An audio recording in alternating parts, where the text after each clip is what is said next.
20,000 safety মতো মাটি পূর্বাচলে পড়ার কথা এবং এখন যেটা দেখা আছে মেজারমেন্ট করে শোনা গেছে এবং আমি কাগজে যেটা দেখেছি সেটা হচ্ছে যে প্রায় 7,500 সেফটি মতো মাটি আছে, অলমোস্ট প্রায় 12,500 সেফটি মতো মাটি দেখছি না। এই মাটিটা আমি এই জন্যই ইউজ করতে যাচ্ছি না এই মুহূর্তে, বিকজ এখন ইউজ করলে বা কোনো মাঠে যদি ইউজ করি অনেকগুলো মাটি আছে, অনেক পরিমাণ মাটি আছে যেগুলো ইউজ করার মতো না। পিছে কারা কারা এখানে ইনভলভ, বাইরের কারা আছে ইনভলভ এবং আমাদের কারা কারা জড়িত আছেন। আমি ছোটো ভাইকে একটা কথা বলবো, আমরা কি কখনো ভেবেছিলাম যে ওয়ার্ল্ড কাপ খেলবো? কখনো কি ভেবেছিলাম যে টেস্ট খেলবো? যখন থেকে আসলে বেসিক্যালি আমরা দায়িত্ব পেয়েছি এবং আমি যখন গ্রাউন্ডসের চেয়ারম্যান আছি পরের দিনই কিন্তু আমরা আলটিমেটলি ভিজিটে বেরিয়েছি এবং আপনি জানেন যে ঠিক যেখানে আমরা বসে আছি ঠিক এরকমই গোটাটা জায়গাটা কিন্তু এরকম জঙ্গল শন এবং ঘাস ছিল। তো যত শর্ট টাইমের মধ্যে পারা যায় আমরা চাচ্ছি যে ঢাকায় বেশ কিছু মাঠগুলোকে যেগুলো পরিত্যক্ত অবস্থা আছে সেগুলোকে চালু করা। বিশেষ করে পূর্বাচলের এই জায়গাটাতে আমার মনে হয় যে বিউটিফুল একটা জায়গা, এত সুন্দর ভিউ, এত সুন্দর যে জায়গা আমি শুনেছি যে অনেক দিন ধরে নাকি পড়ে আছে। তো দেখে খুব মায়া লাগছে এবং আমার কাছে মনে হয় যে যত শর্টলি পারা যায় আমরা মাঠের অলরেডি কাজ শুরু করে দিয়েছি। আপনি দেখতে পারবেন যে দুটো মাঠ এখানে একটা বক্স করে 10টা পিচ হবে এবং সাথে আউটফিল্ডের কাজ হচ্ছে, ওই পারেও বক্সে 10টা উইকেট হবে এবং সাথে আউটফিল্ডের কাজ হবে। এই দুটা মাঠ এবং পাশে আরেকটা মাঠ আছে, 3টা মাঠ এবং এই 3টা মাঠকে যত তাড়াতাড়ি পারি 3 মাস বা 4 মাসের মধ্যে আমরা প্ল্যান করেছি যে স্লপ করে যত তাড়াতাড়ি খেলার উপযুক্ত করা যায়। তো বেসিক্যালি প্রাথমিক অবস্থায় কাজ চলছে যে ঘাসগুলো উঠানো নিরানো এবং পরবর্তী যে কাজগুলো আছে অফিসিয়াল যে আমি বলবো যে প্রসেসিং যেটা আছে, বেশ কিছু বালি ফেলা লাগবে, স্লপ করা লাগবে, সেগুলো চলমান।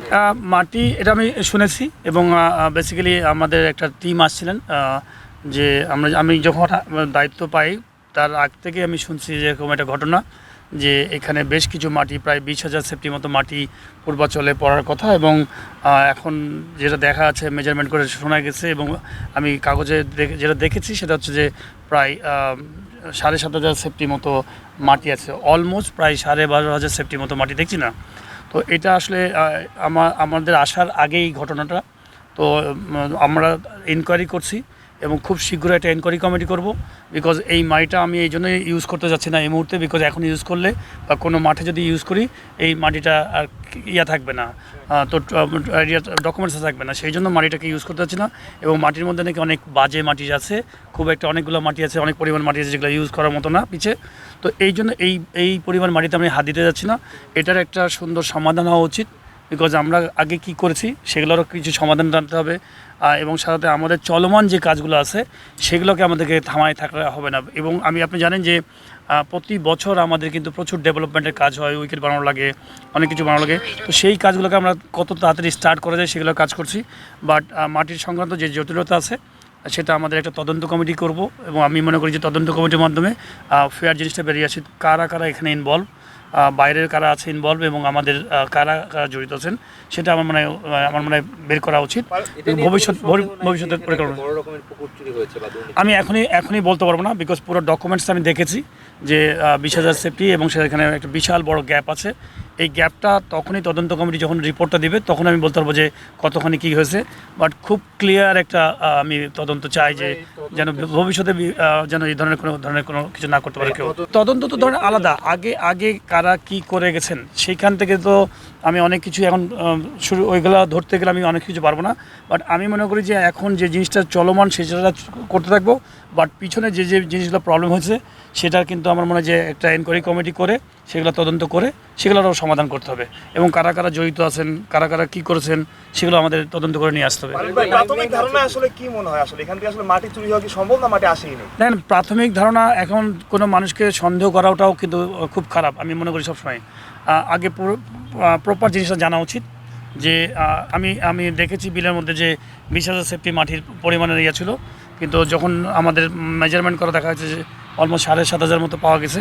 তো এটা পড়েছে কি পড়ে নাই বা কে সাইন করেছে কে করে, এই পুরো জিনিসটাকে দেখতে হবে এবং এটা একদমই আমি মনে করি স্বচ্ছ একটা এনকোয়ারি কমিটি করতে হবে যেন একদম পুরো জিনিসটা সিনারিওটা বেরিয়ে আসে কারা কারার মধ্যে জড়িত। আমরা চাচ্ছি যে দেখেন আমাদের নিজেদের কাছে খুব অ্যাজ এ প্লেয়ার আমার কাছে মনে হয় যে আমার পাশে সারিয়ার নাফিজ আছেন, আমাদের কাছে যখন আমরা প্রথম আরও মানে অলমোস্ট 20-25 দিন আগে আসছি, মাসখানেক আগে আসছি, যখন এই মাঠগুলো ভিজিট করার পরে আমাদের কাছে নিজেদের কাছে এত খারাপ লাগছে, এত সুন্দর জায়গা, এত ভিউ সুন্দর এবং এই মাঠটা নাকি প্রায় 7-8 বছর ধরে 5 বছর ধরে এভাবে পড়ে আছে। তো এসেই আমরা দুজন প্ল্যান করছি আগে খেলার ব্যবস্থা করব। আগে এই মাঠ দুটোতে এই পুরা পূর্বাঞ্চলে যে কটা মাঠের ব্যবস্থা করা যায় এখানে 2টা প্লাস আরেকটা তিনটা মাঠে আমরা খেলার ব্যবস্থা শুরু করবো এবং যত শীঘ্রই পারা যায় এটা করবো। বাদবাকি যে ভবিষ্যৎ যে প্ল্যান আছে মানে আপনার গ্যালারি হবে, ফ্যাসিলিটিগুলো হবে, সেগুলো তো হবেই।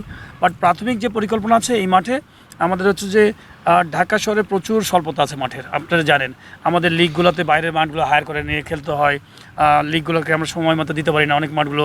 তো এইখানে যদি 3টা মাঠ যদি আমি রেডি করতে পারি, প্লাস আপনি ফতুল্লায় ইনার এবং আউটারটা আমাদের খুব শীঘ্রই আমরা চালু করার প্ল্যান আছে। অলমোস্ট 70% কাজ ডান, আগের সময় কাজ করে গেছেন। তো এই 30% কাজের জন্য হয়তো অবহেলিত ব্যবস্থা পড়া আছে। সেই 30% কাজটাকে আমরা ডান করতে চাই, করে যেন ওইখানে 2টা এখানে 3টা 5টা যদি মাঠ আমরা ঢাকা শহরে যদি দিতে পারি এবং পরে থাকার জায়গা কেন আমি ইউজ করব না। শুধুমাত্র অল্প হয়তো কিছু টাকার জন্য আপনি মাঠটা চালু করতে পারছেন না। এই মাঠগুলো চালু হলে আমার মনে হয় যে ঢাকা লিগ সহ অন্যান্য অনেক খেলাও কিন্তু আপনি কিন্তু সেই মাঠের প্রবলেমটা অনেক কিছুটা হলেও সলভ হবে। আছে কিনা আপনাদের যে আপনার এত না এর মধ্যে 1 বছর 2 বছরের মধ্যে আপনারা ফার্স্ট ডিভিশন খেলা টাইম ফ্রেম তো অবশ্যই আছে। আমরা কিন্তু আমাদের তো একটা ডিপার্টমেন্ট নিয়ে কাজ করি। আমরা কিন্তু আসছি এখানে অ্যাজ এ ডিরেক্টর, আমরা কিন্তু এখানে সারাক্ষণ আলটিমেটলি থাকা হয় না, বাট আইডিয়াগুলো শেয়ার করি। আমাদের যে ডিপার্টমেন্ট আছে গ্রাউন্ডস ডিপার্টমেন্ট, এখানে আমাদের বাতেন ভাই আছেন ম্যানেজার, তার সহকর্মী আছেন। আমরা গ্রাউন্ডস ডিপার্টমেন্টকে সুন্দরভাবে মিটিং করেছি, পরিকল্পনা দিয়েছি যে আমরা 3 থেকে 4 মাসের মধ্যে এই মাঠগুলোকে রেডি করতে চাই। এবং এটার যে প্রসেসিং আছে আপনি জানেন যে অনেক কিছু মেনটেন করতে হয়, আপনার টেন্ডার কিছু করতে হয়, সেই প্রক্রিয়াগত কারণগুলো কিছু কিছু কাজ আছে। সেই কাজগুলোরা অফিস সিস্টেম যেটা আছে সেটা তারা একদম পুরা যে প্রকিউরমেন্ট আছে, যে নিয়ম আছে সেই নিয়মটা যেন ফলো করায়। আগে কি ঘটনা ঘটেছে, 10 টাকা জিনিসকে 20 টাকা করেছে, আমরা ওইখানে যেতে চাই না। আমাদের যে এখন যে দায়িত্বটা আসছে আমরা মনে করি যে এটা রাইট ওয়েতে একদম আমরা চাই কত মিনিমাম কস্ট মিনিমাইজ করে একদম মানে আমি বলবো যে কতখানি যে কোয়ালিটি মেনটেন করার জন্য এবং কতখানি কস্ট মিনিমাইজ করা যায় সেটা আমরা চেষ্টা করব এবং ইনশাল্লাহ চেষ্টা করবো কত স্বচ্ছ ক্লিয়ার রাখা যায় জায়গাতে। দেখেন আমি বেসিক্যালি বা আমরা গ্রাউন্ডস ডিপার্টমেন্টে আছি। তো আমার মনে হয় যে খুবই ইম্পর্টেন্ট হচ্ছে মাঠটা কী করে ডেভেলপ করা যায়। এটা কিন্তু একটা বিশাল বড়, এটা স্টেডিয়ামের একটা বিশাল বড় বাজেট। সেটা কিন্তু বোর্ড মিটিং থেকে আপনাকে কিন্তু অনুমোদন নিয়ে আমাদের সমস্ত কিছু পরিকল্পনা করতে হবে। বাট প্রাথমিক অবস্থায় আমার কাছে মনে হয় মাঠ কিন্তু আপনি স্টেডিয়াম বানালেও, স্ট্রাকচার যদি বানান, গ্যালারি বানান, তখনও কিন্তু মাঠ লাগবে, আর না বানালেও কিন্তু মাঠটা খুবই ইম্পর্টেন্ট। তো আমি প্রাথমিক অবস্থায় আমার কাছে মনে হয় যে মাঠটা খুব এসেন্সিয়াল, যে আমাদের আগে খেলাধুলাগুলো খুবই দরকার। আমি চাই যে আমরা ডিপার্টমেন্ট চাই যে এইটা মাঠগুলোকে রেডি করে রাখি। পরবর্তী সময়ে বোর্ডের পুরো ডিটেলস যখন আমরা যাব তখন হয়তো স্টেডিয়ামের গ্যালারি কোথায় কীভাবে হবে, যেটা ডিজাইন আছে, যাদেরকে আপনি বললেন যে একটা এক্সপার্টদেরকে দেওয়া হয়েছে, তাদেরকে অনেক টাকা পেমেন্ট করা গেছে, এগুলো একটা পুরাতন সময়ের একটা কথা। তো আমার কাছে মনে হয় যে ওই টাকা তো আপনি ফেরত আর পাচ্ছেন না, চলে গেছে। হ্যাঁ, সেটা কিন্তু আমার কাছে মনে হয় যে আমার কাছে অত ইম্পর্টেন্ট হচ্ছে পুরো বোর্ড সেগুলোকে নিয়ে অ্যানালাইসিস করে কোনটা হলে ভালো হবে অবশ্যই করবে। বাট এই মুহূর্তে আমি মনে করি যে আমার দায়িত্ব হচ্ছে যে মাঠগুলোকে কত তাড়াতাড়ি জলদি চালু করা যায় যেন আমাদের ছেলেদের জন্য সুবিধা হয়। না, আমি এখন পর্যন্ত এটা শুনি নাই, এটা নিয়ে আমি বলতে পারবো না। আমার কাছে এই ধরনের কোনো চিঠি আসে নাই। আমি ছোটো ভাইকে একটা কথা বলবো, আমরা কি কখনো ভেবেছিলাম যে ওয়ার্ল্ড কাপ খেলবো? কখনো কি ভেবেছিলাম যে টেস্ট খেলবো? টেস্ট কথা আমার কাছে মনে হয় তো ছোটো ছোটো স্বপ্ন থেকে কিন্তু অনেক বড় স্বপ্ন হয়। তো আমি মনে করি যে আমরা যদি মাঠ শুরু করতে পারি খেলাধুলা, এখানে একটা সময় মানুষই বলবে যে এখানে একটা গ্যালারি হওয়া উচিত, স্টেডিয়াম হওয়া উচিত, ডিমান্ড করবে। এবং আমার মনে হয় যে সেই পরিকল্পনা কিন্তু ক্রিকেট বোর্ডে ছিল আগে, এবং আমার মনে হয় এখনও সেই পরিকল্পনা আছে। এবং ইনশাল্লাহ আমরা এটা চেষ্টা করবো যে আগে প্রথমে হচ্ছে মাঠ করতে হবে, পরবর্তীতে মাঠের সাথে ওই বাদবাকি যে ফ্যাসিলিটিস আছে। আমরা এই মুহূর্তে আমাদের প্ল্যান আছে যে এখানে এই মাঠগুলো 3টা চালু করা, সাথে প্রচুর ফ্যাসিলিটিস, মানে উইকেট আমরা যেটা আলাপ করেছি দুজন, আমার শ্রদ্ধেয় ছোটো ভাই, মানে আমি কি বলবো যে শাহরিয়ার নাফিস খুবই ভালো ক্রিকেট নিয়ে গবেষণা করেন, অনেক দিন ধরে ক্রিকেট বোর্ড আছেন। আমি বলে দিই সবসময় তার সাথে আমি আলাপ আলোচনা করছি যে ক্রিকেটের উন্নয়নের জন্য আমাদের কী করা লাগবে। এখানে আমি মনে করি ঢাকা শহরে তেমন পকেট মাঠ নাই তেমন প্র্যাকটিস করার জন্য, ন্যাশনাল টিমের প্লেয়ার, আন্ডার-19 বা যারা বিভিন্ন ক্লাবে খেলে, তো ওমেন্স উইংস, এইখানে এই 3টা মাঠের সাথে আমরা প্রচুর প্ল্যান আছে 20-25টা উইকেট বানানো, সাথে 1-2টা আলাদা করে ইনডোর বানানো, যেন সাধারণ প্লেয়াররা যেন এসে এখানে প্র্যাকটিস করতে পারে, তারা ইন্ডিভিজুয়াল ট্রেনিংগুলো করতে পারে। ইনিশিয়াল প্ল্যান, বাট পরবর্তী সময় হতে যখন ডিজাইনে যা আছে সময়ের সাথে ওই ডিজাইনটা মেনটেন করতে থাকবে, ফলো করতে থাকবে। ইনশাল্লাহ চেষ্টা করবো খুব শীঘ্রই। আমি অলরেডি এটা নিয়ে আমি শুনেছি, আমি বেশ কিছুদিন আগে শুনেছি, প্রায় 20-25 দিন আগে শুনেছি এই ঘটনাটা। এবং আমি চাই যে একটা আমি এই ডিপার্টমেন্টের তদন্ত কমিটির মধ্যে পার্ট থাকবো না, বিকজ যেহেতু আমার ডিপার্টমেন্টের মানুষের মধ্যে থাকতে পারে, বাইরের মানুষও থাকতে পারে। তো এই ডিপার্টমেন্টে আমি তখন তদন্ত কমিটিটা করবো, নিউট্রাল একটা তদন্ত কমিটি, যে কিনা যেখানে কিনা হয়তো একজন দুজন আমাদের ডিরেক্টর থাকবেন এবং বাইরের একজন দুজন যারা কিনা হয়তো গোয়েন্দা সংস্থার মানুষ আমি মানে ফিল করি যে এমন কিছু মানুষ রাখবো যে মানুষরা হয়তো এই ধরনের কাজগুলো করে অভ্যস্ত।